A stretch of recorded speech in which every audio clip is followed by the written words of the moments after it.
cups ready. Brendan, are you ready? I'm always ready, Rob. I know you. Cold right coffee. here all the time. Hot and cold. Testing college football constantly. Yeah, we are. And look, a lot to cover today. Rob Browne here in Memphis, Brendan, and Ocala. Take a picture with your cell phone of the QR code. We are live on Twitter, X, whatever you want to call it, Facebook, YouTube, and then Brendan is putting out reels and stuff on social media throughout the day for this great channel. Lots of shows, 8 of them. Come watch this show. It's the best place, one stop that there is. We got Jordan Davis Hill, 24/7 Sports, covers Georgia over in Athens. Wil Gunter, 107.5 The Game in Columbia, South Carolina. Yancy Porter, Rebel Yell Hotline from Oxford, Mississippi, and Rodney Orr in Tuscaloosa. We're going to cover a lot. Why some teams are struggling, why others are not, and the rest of college football, where does the SEC stack up? Let's not waste any time. Let's go straight to Jordan. Good morning, as always, and thank you for sharing your time with us. We love having you on here. What happened Saturday? Alabama won. Georgia still, in my opinion, Kirby's the best coach in this conference and the best in the country. Where does Georgia go from here, and what were your takeaways? I mean, I think the biggest thing was the Georgia defense. I mean, Alabama converts 8 of its first third downs. Went 8 of 8 on third down to start that game. Cole Kublik had the stat after the fact that Alabama converted 13 third downs. That's the most converted third down Georgia has allowed in at least the past 30 seasons of football. So, to me, a lot of it was that. It was not being able to sack Ty Simpson a single time. If we would have been on the show last week, Rob, and you'd had a crystal ball and you'd have told me Georgia will not sack Ty Simpson a single time, I'd say Georgia's not winning this game. I mean, Ty is too good, and so much of Florida State's success in week 1 was because they got after him. I think Pro Football Focus had like 29 pressures in that game.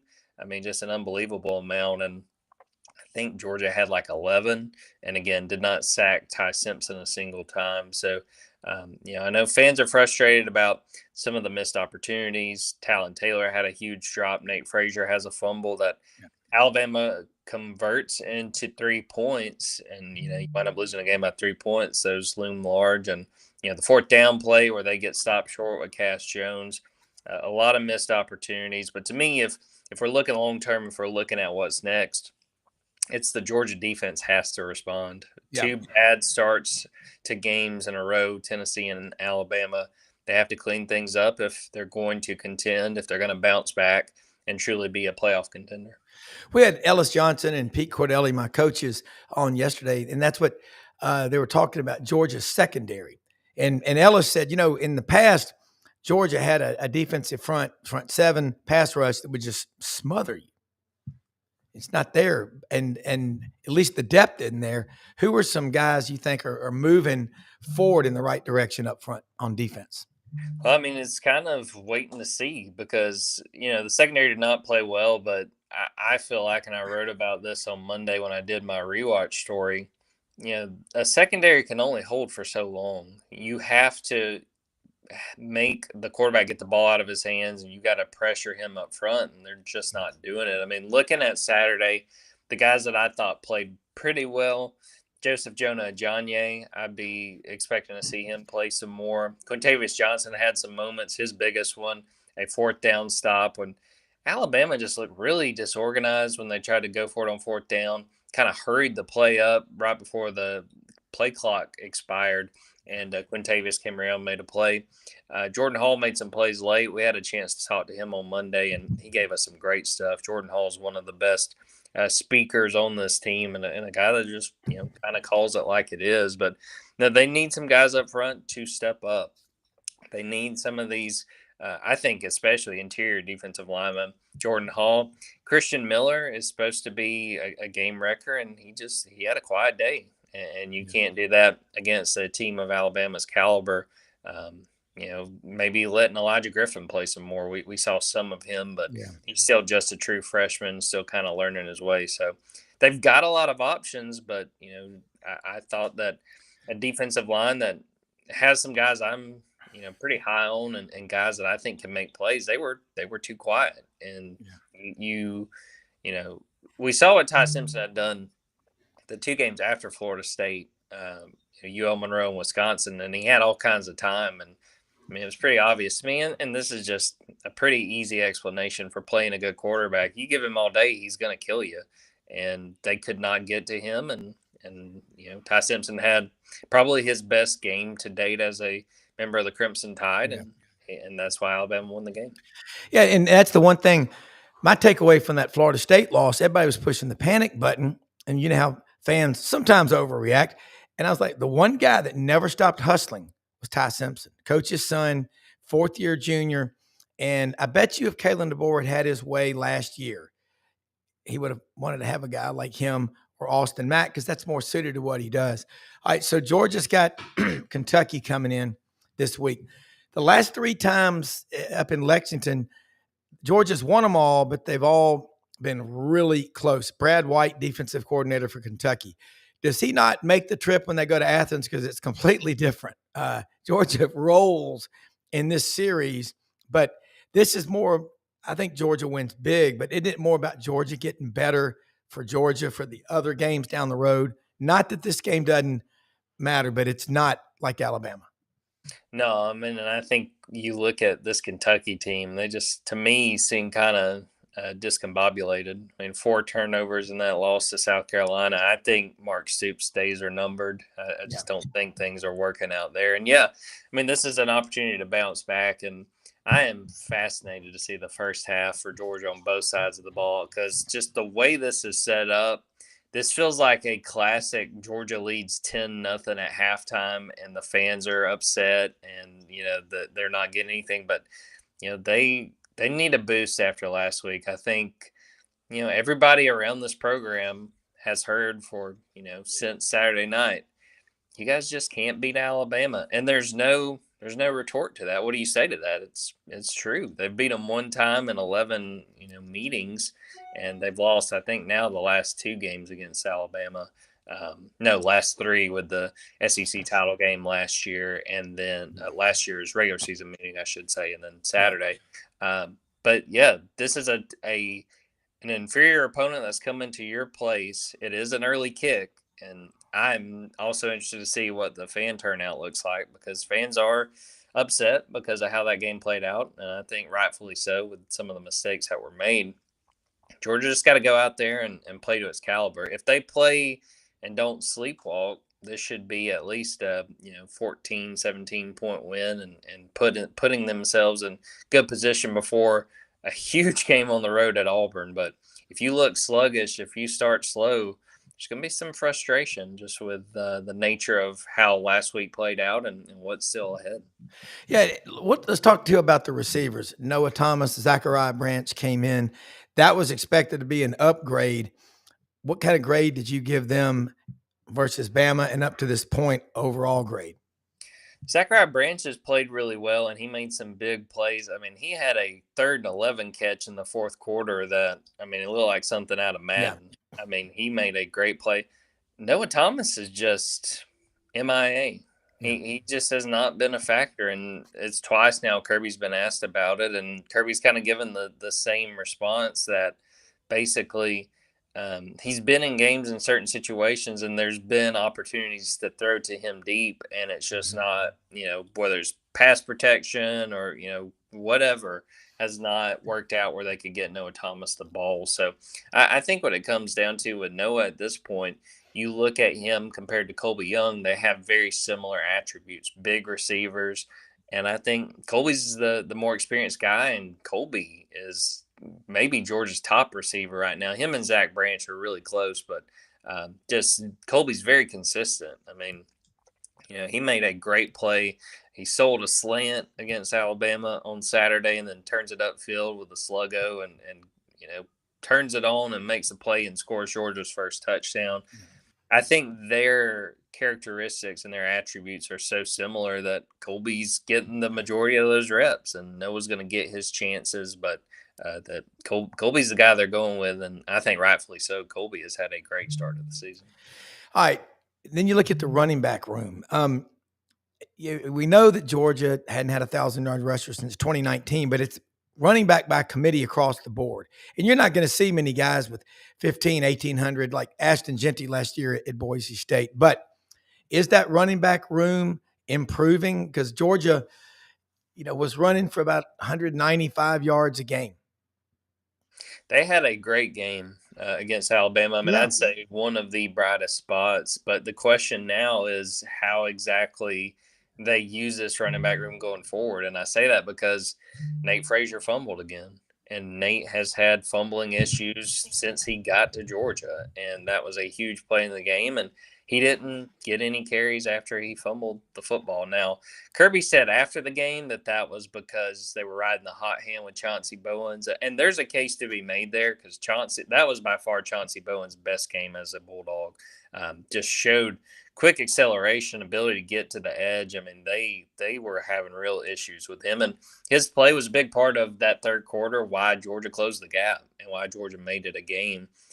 But I want to see what happens with Nate Frazier. He's a talented back, but you are not going to get the football if they cannot trust you to hold on to the football. So curious to see what they do. My assumption is you're going to see a good bit of Nate Frazier on Saturday. I think they want to instill that confidence in him. But at the end of the day, if you turn the ball over, you are not going to play. And Chauncey Bowens made his case to be the top back, and they've got other guys. Dwight Phillips Jr. put a little bit on Saturday. Josh McCray has become the like goal line back, the goal to go back, needing 2 or 3 yards. So it's very easy to get shuffled out of this rotation if you're Nate Frazier. That was a big fumble on Saturday. He cannot let that happen again if he wants to maintain a role. Yeah. All right. So a wise friend of mine from Sylacauga, but it wasn't Jason, Maury Gaston said, other than the top 1 or 2 teams in the SEC, from there to 16, the difference is kind of like the top 20 guys on the PGA Tour. It's a stroke or two, and who makes the putt or whatever at the most critical time. Do you agree with that? Yeah, I mean, I'll point to something we do every week at 24/7 Sports. We have an SEC poll where a rider from each of our sites, we rank them 1 to 16. And I'm the one who compiles all the numbers and puts it out. But I'll be looking at the results and I'm like, and I don't remember what the rankings are this week. I'd have to look, but it's like, I'm like, man, is Missouri really ninth? And then you kind of look at so and so would be ahead of. It's like it's just there's so little gap between these teams, and it makes it fun for fans because I do think that you just never know what's going to happen. Now you've got some teams lower down like a Kentucky, Arkansas, who just fired Sam Pittman. There's some of those, but there's a lot of these other teams that. I kind of had the realization last year, with how the playoff was implemented with 12 teams and just really the how these rosters are so much closer in terms of the talent gap that it kind of is the NFLification where you could lose to, pretty much anybody in the SEC any given week. Again, there's some weak links out there, but that's how it is in the NFL too. So yeah, the margin is just so small, which is why you can't turn the ball over, which is why you have to get off the field on third down. The sort of the things that we saw on Saturday, again, Alabama hosts Vanderbilt on Saturday. I'm expecting Alabama to win, but you can't sit here and say Vandy has no shot. That's just kind of the state of the SEC right now. Yeah, and look at who the preseason quarterbacks were. I'm looking here at Lindy's. Arch Manning, I mean, polish off the Heisman. It's just his. Just get out of the way, everybody. Garrett Nussmeier. You think about DJ Lagway, all these guys. And like 3 weeks into the season, they were 13th, 14th, and 15th in the league. And, here's Gunter Stockton. You've been right on him all along. And wait till next year when we add a 9th game, Jordan. Yeah, I really we're getting to the point where coaches still make a whole lot of money, but it's hard to say that some of it is not earned just because it is relentless. Yeah. And I mean, I think a lot of credit. I know fans are frustrated because Kirby Smart has kind of tipped his cap to Ty Simpson, but it's like Ty Simpson, man. I think watch him the rest of this year. I was thoroughly impressed. Now there will be defenses that I guarantee you pressure him more consistently than Georgia did, but hey, they had the windows and he had the opportunities and he made the most of them. And, he deserves a ton of credit for Alabama winning that game. Yeah, well, it was. I will say this, just looking at it objectively, as if that's possible. Georgia's still on the top in terms of what I think they'll finish. Them and Alabama to play for the SEC championship. But boy, you're right. Every week you better be ready because there are no buys during the race. There's not a team in this league that isn't better than they were last year. Other than, well, there's not. There's really not. You agree? I don't know about Kentucky, and Well, Arkansas is a little rough, but well, the majority of, I mean, again, the biggest thing is you're still talking about a league that's probably got 13 or 14 quality teams. I mean, fascinated to see what Florida does on Saturday against yeah, Texas. I I mean, know. can you sit here and say Florida has no shot? I definitely cannot say that. Yeah, that's right. Jordan, thank you so much. Let people know how they can follow you and the Junkyard Dog podcast, what you're talking about today.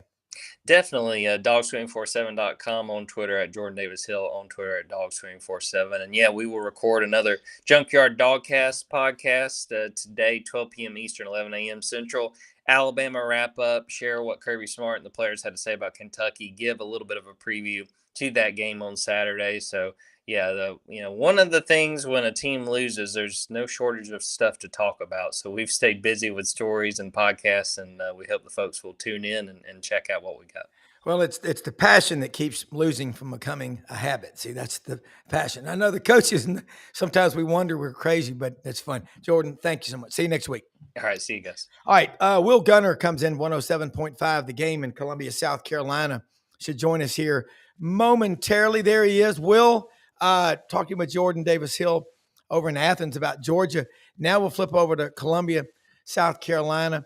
You do a show every day. You hear from the fans. You know the pulse. You got to win over Kentucky.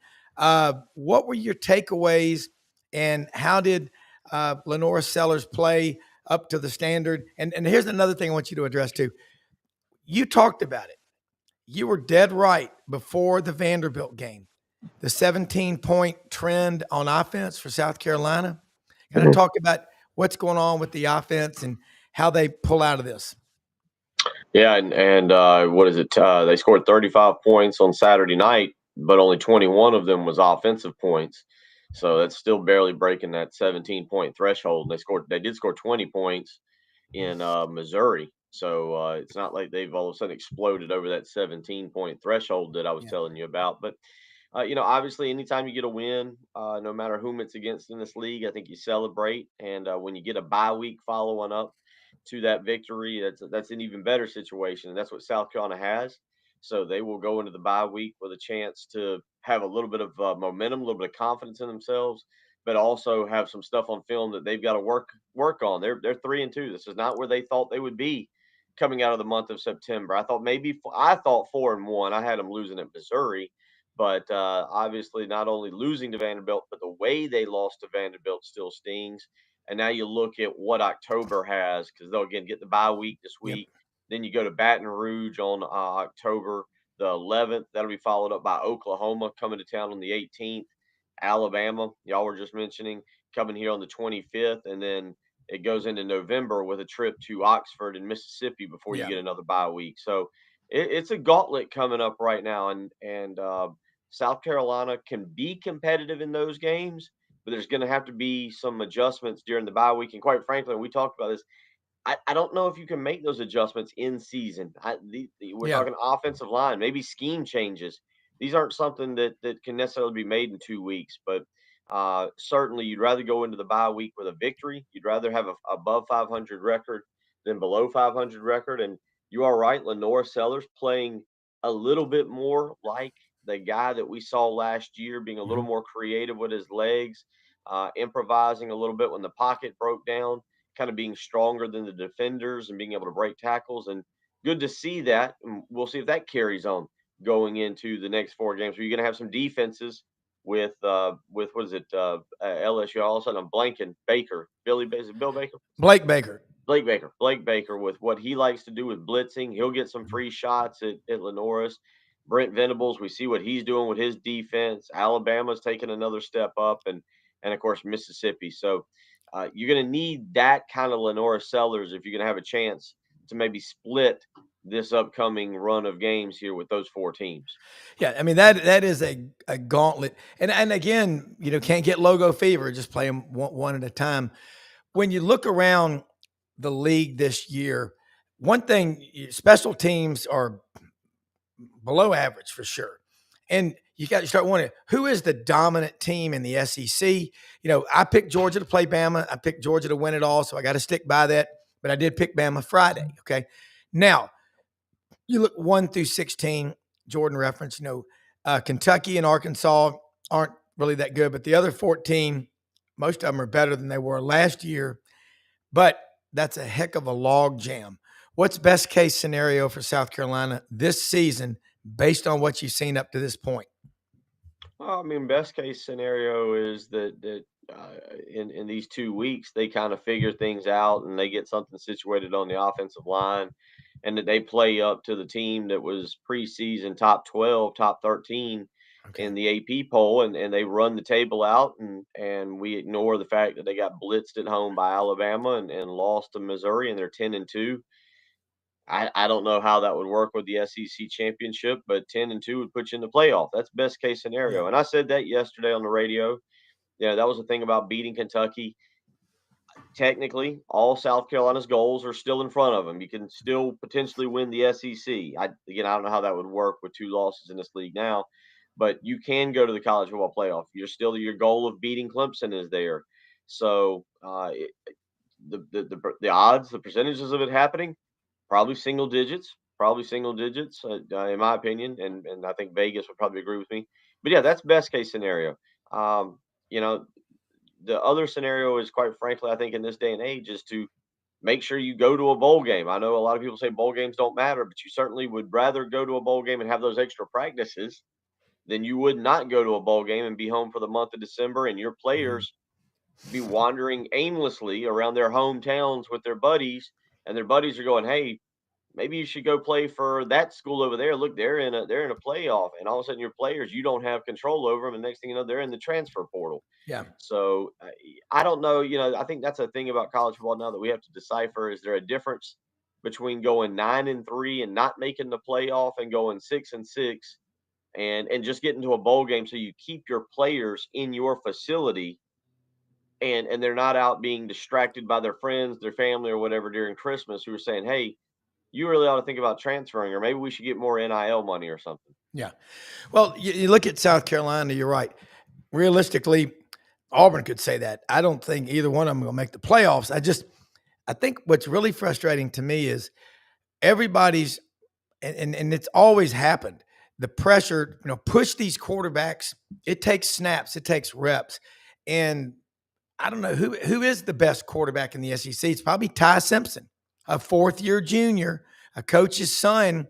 But from an accuracy standpoint, and I'm not comparing him to Joe Burrow, but his percentage of completions is pretty close in Burrow's 2nd year. Yeah, I mean, you look at the way Ty Simpson has taken off now. I mean, I just debate, just for the fun of debate, I'd throw out Trinidad Chambliss and say that these two guys. I mean, that's the only other one that you would put up there with them. But certainly, what you've seen Ty Simpson do and the way he's bounced back from that Florida State game, and in particular the way he started the Georgia game the other night. Those first 30 minutes of football were about as impressive as you could have going on the road into that environment. And he was a 5-star recruit. This was a kid who was a 5-star recruit, and sometimes we expect our 5-star recruits to come in and instantly take over the starting job. And we've gotten into the microwave society of I want it now, and I want it hot, and I'm ready to go. And he's waited his turn. He sat there, and to us now, when a 5-star waits his turn, we all go, "Well, oh wait, he wasn't really a 5-star. He was overrated." Well, no, Ty Simpson did what he was supposed to do, and now he's showing us, "Oh yeah, this is why you were." I think he was the number 2 quarterback in the country in the recruiting cycle. Yeah, and he's got a little brother at Martin, Tennessee, Westview High School as well. And their dad's been coaching UT Martin, I think, 20 years.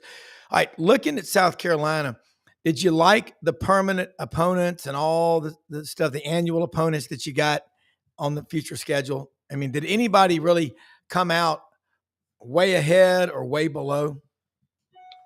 For South Carolina, everybody loved it. South Carolina, those were truthfully the three teams that everybody I think wanted. Maybe you could throw Tennessee in there and take out Mm. Florida or take out Kentucky. But this game against Kentucky, look, those two, they're South Carolina, Kentucky are still peer programs. South Carolina surpassed them for now. South Carolina's won 4 in a row.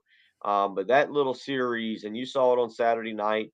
There's a little chippiness to it. Yeah. I think there's a level of respect between Mark Stoops and Shane Beamer, but there's a level of dislike that I also think. Yeah. Between these two. I think it's a good series, and I've been to Lexington before. I think it's a fun trip. South Carolina has historically played them in early October when Keeneland was opening up, and you could go up and hit the Bourbon Trail Yeah. and go hit the horses on Friday and catch the game on Saturday. And people loved that trip up there. I Yeah. love it. Don't get me wrong. Yeah. Financially a difficult trip because if you don't hit the horses, it's you're tailgating with a little less food on Saturday. But that's a fun trip, and it's I think about 6 hours. It's not ridiculous. Florida, relatively close trip. Again, about 5 hours down to Gainesville. South Carolina and Florida, I wouldn't say have a history, but certainly you got the Steve Spurrier connection, and then Georgia's Georgia. Like I said, maybe Tennessee, maybe if you'd have subbed out Florida for Tennessee. I think South Carolina was developing a neat little rivalry with Tennessee over the last 25 years Mhm. with the games. The last few have been blowouts, but I think everybody here is pretty ecstatic with the three permanents for the next 4 years. That's key to remember because in 4 years, who knows? We'll probably see Missouri cycle back onto that thing so we can keep this little Mayor's Cup intact. Yeah. And you look at next year, we had this discussion yesterday with Dave Bartu and the coaches. 9 games. You're going to see a lot of crappy football. I mean, and it's SEC fans that want these 12-0 seasons. You're going to be giddy with 9-3, just like the NFL. Hey, we play the Bears this week. We play the Cowboys next week. We play the Steelers the following week. That's where we're going. Yeah, and from a fan perspective, I love it. From Me a too. from a fan perspective, getting great football games. Look, South Carolina's going to host Miami to open the season next year. The Hurricanes come here on September 5th, or at least scheduled for September 5th. We'll see if that gets moved to the one of the to like well, let's hope it doesn't get canceled. And I hope everybody does that. I hope we're seeing more of these big time games. You want to play the one cupcake game? Fine, I got no problem with it. And I understand coaches looking at their paychecks and realizing, wow, look at this schedule. That maybe I'm not going to get my 8 million. I'm going to be fired and not get my 8 million. I do genuinely understand coaches' philosophies on that, but I think we as college football fans, and I don't even mean we as a South Carolina fan or an Auburn fan or an Alabama fan get robbed. I mean as a college football fan as a whole, being able to watch Oklahoma, Michigan, Texas, Ohio State. Throw in Tennessee, Syracuse in that mix. Florida State, Alabama, Clemson, LSU. That was a great Saturday for me, and I didn't mention South Carolina in any of those games. And I look forward to the big games like Yeah. that, not counting your conference games that we had this past weekend with Penn State and Oregon and Alabama and Georgia, Mississippi and LSU. So we the consumer and we the fan win in this situation. And so I'm hoping you don't see teams following. I know was it who did Alabama? Alabama canceled somebody and picked up East Carolina, I believe, next year. And I hope we don't see quite as much of that. I know Georgia's kind of sticking with their non-conference games as well. Auburn is set to host Baylor early on next year. So, I hope we the fan get that 9 conference games. You're right. You're going to have to adjust. You're going to have to understand losses happen. A loss, just like the other day, does not set Georgia back. It does not end their playoff hopes. It's just a loss. It's a different mindset in the college football world than we've had. Well, if you look at the numbers, the TV numbers for the NFL, they're off the charts. And that's what's that. So college, when you have just a cabal of really good teams and then the hell with everybody else, that does not help ratings. And we keep thinking, oh, we want these no. Now, like Friday night, were you watching Florida State at Virginia? Yeah, I think everybody was. What an environment. Okay. And so South Carolina, this is what bodes well for y'all. 80,000. You talk about a fan base that's absolutely loyal beyond. There's really few like it in the country.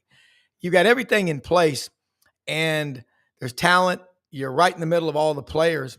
I think every fan base, when we go to 9 games, compared to what we had, the 12-0, 11-1 season standard, I think every fan base is energized. I mean, it starts looking at Vanderbilt. Look at how they play now. South Carolina, you're right. Appreciate the wins. I don't give a damn who you're playing. But I think a lot of fans now, they get mad. They panic. It's like the stock market. It's going to open every morning at 8:30, 9:30 Eastern, Wall Street. That's how I look at college football now. It's just like the stock market trading. It's that crazy. Yeah. Yeah. I mean, again, like you said, there's an adjustment for all of us. It's everything. It's everything in terms of how we view the sport, what wins and losses are. Like you said, for a lot of people, the common train of thought would be, well, Alabama lost to Georgia.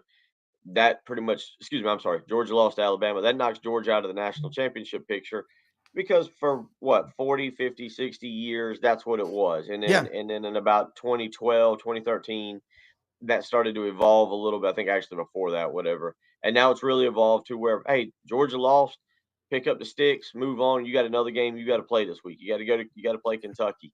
That loss doesn't hurt you. 10-2 is not going to hurt Georgia. They're going to be fine. So you're right. Changing the mentality and realizing, what the sport has now become, which is fun. Don't get me wrong. It's fun. Is how people have to wrap their brain around it. All right. Before you go, let people know how they can follow you on social media, about your great show. And what are we not hearing about South Carolina? A story that's developing that you know about and you can tell us about. That's a lot. Well, they're on the bye week, and it's Monday or it's Tuesday. Yeah. Yesterday was Monday, so everything's quiet. We don't even get to hear from Shane Beamer today, so it's a nice quiet, at least as we sit here at 9:33 Eastern time. It's nice and quiet right now. But you can follow me on Twitter or X or whatever we're calling it these days at Wil Wil Gunter Gunter, and you can always download the 107.5 The Game app and tune in wherever you're at, whether you're out in California, Texas, Germany, South Africa, wherever, and listen to us, and that's how you can tune in, and 12 to 3 each and every day. All right, put that app on your phone, people. Wil, you look better. Hope you're feeling better. You're in our prayers every day. We'll see you next week. Thank you. I appreciate it, buddy. I'll take care. All right. Brendan, I want to looking at numbers and what's happening in college football. Before Yancy joins us from Rebel Yell Hotline, the Gators got Texas coming to town before the season, man. That was like, which one's going to win the Heisman? Now that game, it's different. But what's the temperature down in Gainesville? It's hot. I'm not being silly, but the mood of this team and how's that locker room? What are you hearing health wise? Because the season, there's got to be something good happen.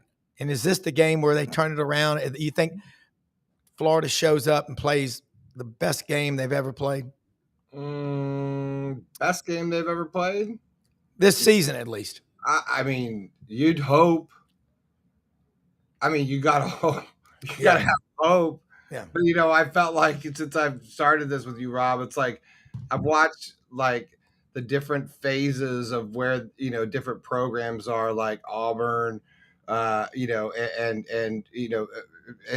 just sort of connected with the fact that, it's hard to watch your team sort of, fall apart, right? Yeah. We're a little further down that trail. And I think everyone's sort of in no man's land. What do you do right now? Yeah. Because are you as bad as you think, or as everyone says, or are you better or not? I think the mood in the locker room is what I've heard is, and I'm not going to name names, is that they feel like they can't win. Yeah. And that's the feeling. And I've been on teams like that, Rob. Yeah. Where you feel like you have a really good team and you just feel like you can't win. But, I feel like everyone's waiting for that breakout game. But if you followed Florida as much as I followed Florida, and you follow the Billy Napier era as much as I follow it, I've been waiting for the other shoe to drop for quite some time, my friend. I have been waiting for a long, long time. And to hear Billy Napier discuss in this press conference yesterday, just about play calling and all that, sort of stuff, it's bananas to me. Especially this year with the technology and all that stuff, and that we're still having these sort of conversations. because I'm looking ahead at things that have nothing to do with old school coaching. So I digress, but I think right now everyone would love to go out and have a blowout win. This defense is fierce. I will say the Gators defense is fierce. If they can put some points on the board, then they got a shot. But right now the offense isn't doing diddly. Well, and you look around the rest of college football outside the SEC, I don't know what team scares people and keeps them up at night. But one that is on that short list is in Lafayette County, Mississippi, Ole Miss Rebels. Yancy Porter Rebel Yell Hotline. Catch him Monday nights, 6 p.m. Sports 56 WHBQ in Memphis and all over on Super Talk Mississippi. Yancy, hey, man, thank you for joining us as always. Lane Kiffin, played footsie with Auburn and stayed at Ole Miss, and Auburn got frozen. The football program has been frozen for 3 years now. Lane Kiffin, everybody wants him. I just don't see him leaving Oxford. Big win over LSU. Thank you for joining us. The ball is yours. Yeah, it was certainly a big win. I think they answered some questions defensively. It didn't feel like they were as bad as their rankings. The defensive line is very talented, as I said all year. They were just inexperienced and young, and I think some of them are growing up. I don't think they're all grown up. I still think they're going to have to, continue to get a lot of reps. Continue playing together, and they're healthy. That's a big thing. Is people, and when key players are out, your friends and stuff of other schools goes, oh, that's just an excuse. No, it's not. It's Yeah. injuries are definitely a factor for all teams, and it's and who gets injured, right? Yeah. Ole Miss is healthy right now. They've stayed healthy. Offensive line is the biggest key to them moving forward right now. Is they're night and day different than they were from game one this year, and obviously the quarterback Simmons is a fantastic quarterback, but I just don't think he's an RPO quarterback. Just like if you put Tom Brady and Lane Kiffin's offense, it wouldn't look good. He's not an RPO quarterback, and I just don't know if Simmons is an RPO quarterback. Does that mean Simmons isn't talented and doesn't have a chance to be a top 5 pick in the NFL when he gets out of college? No. I just don't know if he's a great fit in Lane's offense. And so he got a quarterback that can really make his offense run the way that it needs to run. And off to the races they're going right now. Yeah, and a young man from one of my favorite towns in Mississippi, Lake Cormorant, Cam Franklin. Man, Yeah. he's He- really stepping up. yeah, he's become a man. Another one of those guys that was a freshman last year. They got some reps along with 4 or 5 of the other freshmen last year that they brought in, that talented defensive line class. But sat behind the JJ Piggies and Jared Ivies and Walter Nolans and all those 4 or 5 guys that played the starting roles last year. They were the main guys, and all these freshmen that are playing this year that are now sophomore, and some stayed freshmen because they only played 4 games. But the point being that 25 class, they were talented, but not very experienced. And so, it's just taking them a minute to get to that level, but they're getting better game by game. Yeah, and watching the LSU game, all week I had Ole Miss to win. Friday, I said, you know what? I'm switching my pick. I like LSU secondary. And my wife, Mildred Audrey, said, you know what they taught you in school? Your first answer, your first choice is almost always right. And I said, I'm picking LSU, but I still think Ole Miss is going to win. She goes, then why are you doing that? And you know what? A friend of ours had a wedding for his daughter at the Peabody. We're in the ballroom, TVs everywhere. Everybody's watching all these games. Now, Ole Miss and LSU were done by then. Man, one thing about Ole Miss now, that atmosphere is one of the best in the country. But dadgummit, the team, Trinidad, and he's what Dave Bartu calls an elevator, and he makes everybody around him up, then elevate their game. Yeah, he's good now, and Yeah. he's got it. He never panics. He's got very quick feet. He's not the fastest guy on the team, but he's really quick. He kind of has that Johnny football type game to him. Mhm. I wouldn't call him. I'd call him a poor man's Johnny football, right? I don't Yeah. think he's quite as talented as he was, but very similar game. Just someone that could really escape the pressure, get yards with their feet when they need it. Doesn't make panic throws. Very experienced and cool, level headed. He's really playing good football, and like I said, it just kind of unleashed Lane's offense having someone that could be a true RPO quarterback. All right. So Ole Miss jumped 9 spots up to number 4. And LSU, I never bought the hype. I just did not. I didn't do it. Garrett Nussmeier, 6-4 as a starter in SEC games, 20 touchdown passes, 15 interceptions. The argument that LSU's portal class was the best, we all know that. And Ole Miss, Lane Kiffin, Pete Golding, that poor guy, he got called everything but his own name. But look what he's done with this defensive unit. And find the weakness on Ole Miss. I'm sure there are some, but what are a couple that you're most concerned about? Because Kiffin, he's different than other people, and that's why he's successful. Yeah, I would still say defensively is where the most concern. Staying healthy at some positions like offensive line because they're playing so well right now, and they don't. You get one or two injuries on the offensive line, and it changes everything, right?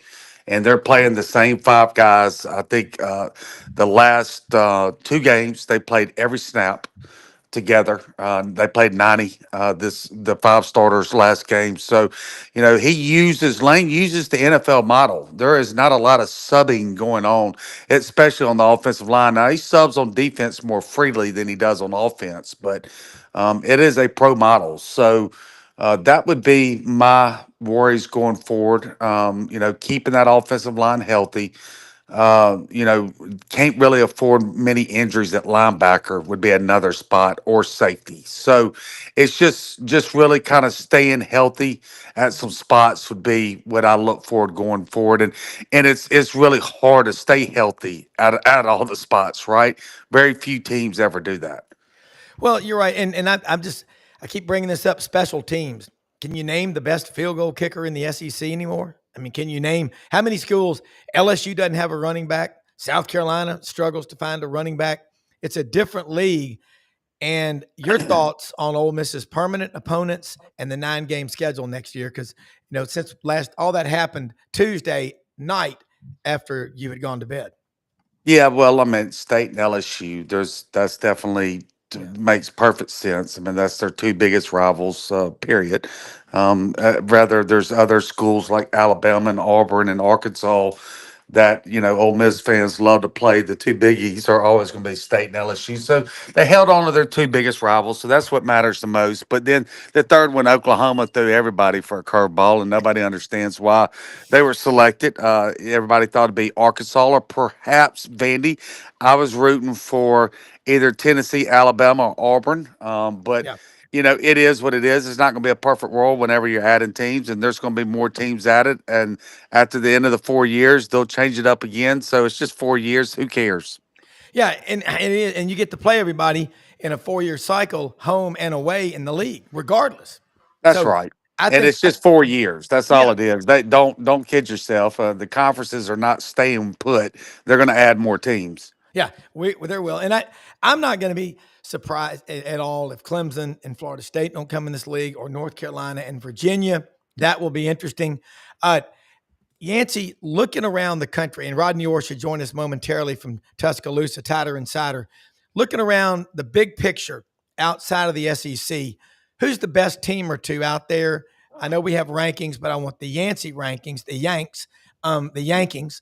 And also, does the SEC look like it's going to produce a national championship team based on what you've seen? Ole Miss aside? Well, I mean, I think Miami Ohio State and Oregon are right up there with the other teams. I really do.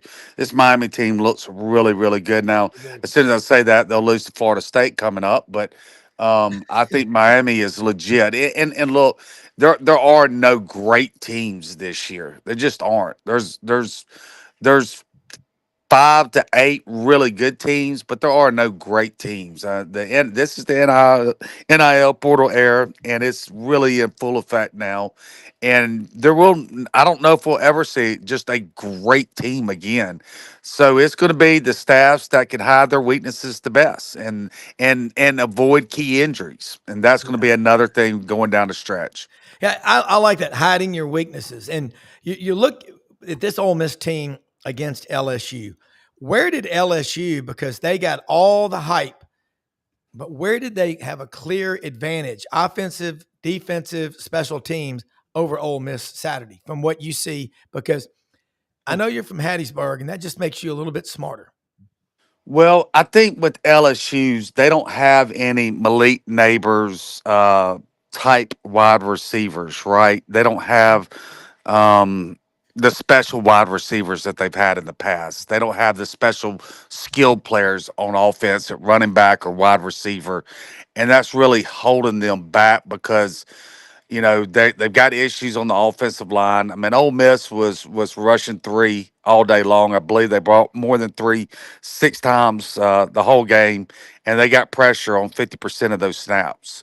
So when you're dropping 8 and you're getting pressure with three, and you can't run the ball against three down line, what do? You better have some special athletes, skill players. You better have some special wide receivers that can separate. They weren't able to separate from the Ole Miss's defensive backs, and then they couldn't run the ball. So you add that combo, and it's not good. I don't know. I think their defense is really, really good now. They were still really good defense. They just don't have the horses on offense to be a playoff team, in my opinion. Now, maybe they can squeak out 2 losses or three, and they get into the playoffs. So maybe not playoff team is the better word, but a championship team. I still think they're a very good team. You got to remember, fans and media overreact on these losses and wins so much, and so there's a long season left to be played. But I think that's what LSU's factor. Where are they better? I mean that Halsey kid is better than any of the Ole Yeah. Miss's safeties. He's a stud. The transfer from Yeah. Houston, so that's where it just kind of stood out to me. They were better, and maybe a little more depth at Yeah, linebacker. I'm going to come up with a new poll. Dave Bartu's got the Vegas Insiders top 25 rankings. It's really neat on what the best teams are based on the odds. I'll tell you what I'm going to come up with is the traders top 25, like stock traders, bond traders, arbitrage, because I see this every day and I go, people, Rob, what'd you do? The market was down 1,500 points. And I'm usually like, I mean, it was. I'm talking to client. I mean, that's going to happen. And the thing about LSU, I didn't put them in my top 6 in the SEC in the preseason. I didn't. I said there's a top 6, then there's 5, and then there's 5. And so I did not put Auburn in that top 6. I had Texas A&M, Georgia, Alabama, Florida, and Oklahoma. And obviously, Florida's struggling. And then that next group, I had Ole Miss, Tennessee, LSU, Auburn, and I think it was maybe Missouri. Yancy, top to bottom, where is the weakness in this league? And Ole Miss right now, all the odds, Ole Miss will be in Atlanta. You know what that does to you. We know the terms, rat poison, shroom. I don't know what you want to call it, but Kiffin, all he's doing is winning. Yeah, he's a great coach. I mean, let's just call it what it is. Missouri's playing at a really high level right now. But have they really played the upper competition? We'll see when they do. Alabama's playing at a really high level right now. You can never count Georgia out. I think Arch Manning will settle down, and Texas is going to be really, really good by the end. there's still so much season left to play. I don't even think Texas has even played an SEC game yet. Nope. It's the party's just started. Yeah, and people, here it is. Texas is not playing their first SEC game until October 4th, and that is in Gainesville Saturday. And Yancy, I use this term a lot, but you can't microwave barbecue, ribs, or brisket. It takes time.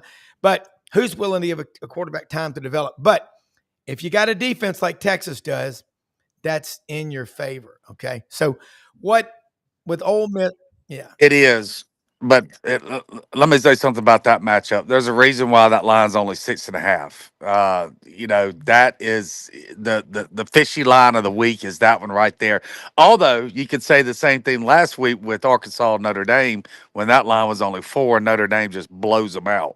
So that doesn't always work, but Florida's got a great quarterback and they got a great defense. And when you have a great quarterback and a great defense, you're dangerous. And that staff is desperate. And just that's my game. That's kind of my upset shocker right there this week. Is just watch out for the Gators. Yeah, this let me weekend. real quick. The reason Rodney Orr is unable to join us this morning. Now, this is a reason. If you tell your boss, Rob, I apologize. My daughter just delivered my newest grandson 20 minutes ago. It's been hectic. Totally forgot. Congratulations, Rodney. I mean, my God, that's the best reason I've ever had for someone not being able to jump on. But Rodney, I believe that's his 12th grandchild. The guy is awesome. So congratulations, Rodney. I'll even give you an RTR for that. Rodney, he's with us. Rodney, you are amazing. I was just saying that is the best reason for not being able to join us. But congratulations on the newest grandson, man. How you doing? Yeah, doing well, man. I apologize. It totally slipped my mind. This has been crazy this morning, so it happened really fast. So anyway, I appreciate it. Hey, that's awesome, man. All right. Last Friday, we were talking on this show, and last week I picked Alabama to win at Georgia. Your takeaways from what happened over there, and compare that to the reaction of the fan base after the Florida State game. People were pretty calm in Alabama. We remember that. Yeah, no, we said back then, hey, listen, that after that loss, that ULM would be a potential baby step just to kind of get your feet going in a positive direction. Yeah. And that happened. And then, of course, you had the next game that we said would be another step to kind of settle things down against Wisconsin. Then you had an off week to prepare, kind of to fine tune some things. So I think those two games really helped Alabama build some confidence, get into some rhythm, especially offensively. And they took it to Georgia. I say took it to Georgia. They carried that to Georgia and played really, really well. Obviously got off to a great start. And, Ty Simpson had a fantastic day, obviously. He kind of carried the team, to be honest with you, in my opinion. Yeah. The offensive line played extremely well. They played about 8 or 9 guys in the rotation. It was pretty impressive. Wilkin Formby actually played like 2 or 3 positions. He played right tackle as a starter. He moved to a right guard. I think he even lined up at tight end on a play. So he was really valuable, had a great game. And, of course, we saw what Caden Proctor did. But, the defense, listen, not so good. In fact, they got gashed at times. Out of position again. We saw a lot of the same things that we've seen over and over and over. Don't know if those things will get improved or fixed or not, but I will say this. They certainly rose to the occasion in the fourth quarter, had a couple of big stops. They had the 4th and 1 when Georgia was at the Alabama 11. LT Overton makes a big play there. Alabama takes the ball over, and then with like 3:19 left in the game, they force a punt and they run the clock out. They ran the clock out. They got a couple of first downs, made a big play there at the end. It's a great play call by Ryan Grubb. But it was a fantastic effort for sure. But they still have a lot of deficiencies, I think, when you start to look at the defensive side of the ball. I was at a wedding. It was crazy. On the TV, was that Yancy Pierre that made the tackle on 4th and 1 late in the game? No, that was LT Overton. LT, okay. What number is Yancy Pierre? 42. 42, okay. And Yancy had a good game. Yeah, Yancy, yeah. Johnny Haygood, my friend out of Eufaula, loves that guy because he knew Courtney from Upshaw. there. Yeah, that's right. It's from Barber County. Well, Yancy and I have been talking about Ole Miss. Looking at Alabama, I still got y'all playing Georgia for the SEC championship. Ty Simpson, kind of bottom line, you get to talk to him. How mature is he compared to some other quarterbacks you've seen at Alabama in the last decade? Well, I think the thing that really helped Ty was that he had to wait. I mean, I think sometimes players don't want to do that, quarterbacks especially, they move on quickly. But I think it was really helpful for Ty to wait, and I think he matured a lot. Sometimes you get your opportunities too early when you're not really ready to be able to handle it. And, Ty probably, I mean, people might have a hard time understanding this, but I just think it gave him time to fight through some things. And in those moments when he had to kind of battle, he developed a lot of maturity. And I think now he's a really hungry player. Yeah. Yancy, we just got a couple of minutes here. You're looking at what Trinidad Chambliss comes in here, bam. And then you look at Ty Simpson. Those are, I think you said, are the two top quarterbacks in the SEC right now. They're playing at a really high level. There's no question about it. I think there's several really good quarterbacks in the SEC. Look, Arch Manning's going to settle down. I'm just telling you, he's going to start getting in a rhythm. He's going to be in that conversation. Yeah. Missouri's quarterback's playing really good right now. Georgia's quarterback's playing really good right now.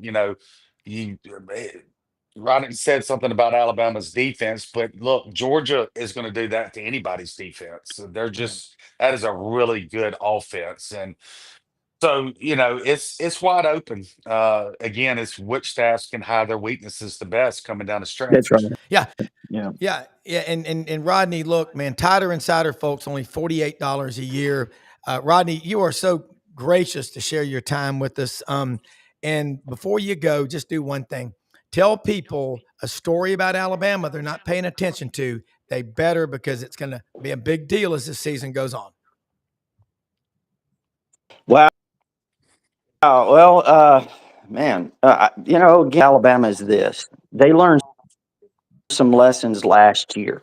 They beat Georgia. They laid an egg against Vanderbilt. Now you got Vanderbilt coming to Tuscaloosa. Pavia has got a lot of swagger, a lot of confidence. But I think Alabama's learned some lessons, Rob. I really do. Carry them in this game against Vanderbilt. So, but they've got a road to hoe now. Missouri's not far. They're 2 weeks away, and that's a really good team when you have to go up there and play early in the morning. Yeah, it's going to be great, man. Yancy Porter, Rebel Yell Hotline, Rodney Orr, Tighter Insider. Thank you so much. We'll do it again next week, and congratulations on your grandson. Appreciate it, right, Rob. Let's say y'all take care. You bet, always. Want to say something about Landers Ford, people. Buying a car, a truck, or an SUV, it's the doing. It ain't the doing that's so bad, it's the dreading. Just call Brad Bellamy at LandersFordMemphis.com, the general manager. Just ask for him. He is our friend. He will help walk you through the process. They've got a service department, second to none, that'll pick you up, provide round-trip transportation to and from the destination. Poplar and Houston Levy, right where Collierville and Germantown come together. Huge selection, huge inventory on the lot. Don Kitchens, Kent Ritchie, they have great management team. These guys have worked their way up through the ranks. They are great people to work with. Landers Ford open every day of the week except Sunday. And Hewlett and Dunn was out there yesterday. Got so much stuff coming in. Golly, men's and women's Barber clothing. Wow. Barber boots for the ladies.